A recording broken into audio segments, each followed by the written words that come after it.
Det er i dag den 14. maj 2015.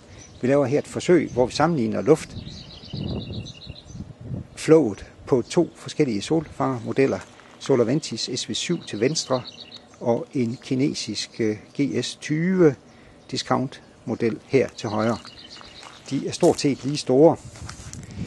Her på bagsiden har vi lavet for en led i et meget enkelt forsøg, simpelthen med 2 4 meter lange plastposer, som bliver blæst op, når solfangerne kører. De er begge to slukkede på kontakterne her. Der er lavet en lille bane her, så poserne kan rulle sig ganske frit ud, og så løbe herhen langs jorden. Nu tænder jeg så for dem, og der er fuld sol på. Så ser vi, hvad der sker.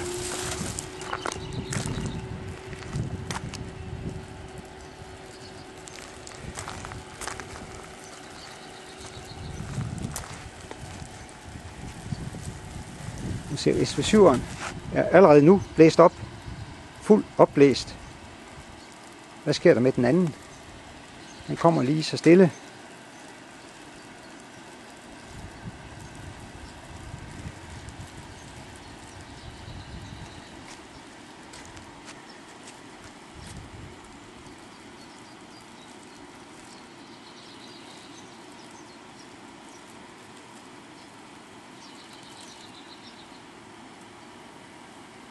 Så nu er den nok så fyldt op, som den kan komme og blive.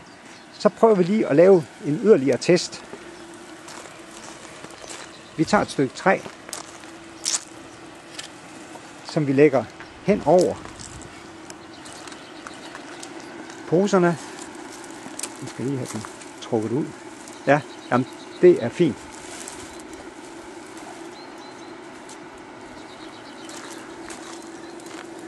Heroppe hen over bordet. Ja, sådan. Så prøver jeg at se, hvad der sker.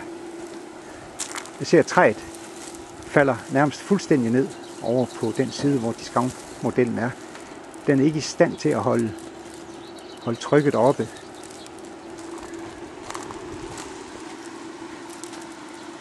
Hvorimod SV7'eren holder den op konstant.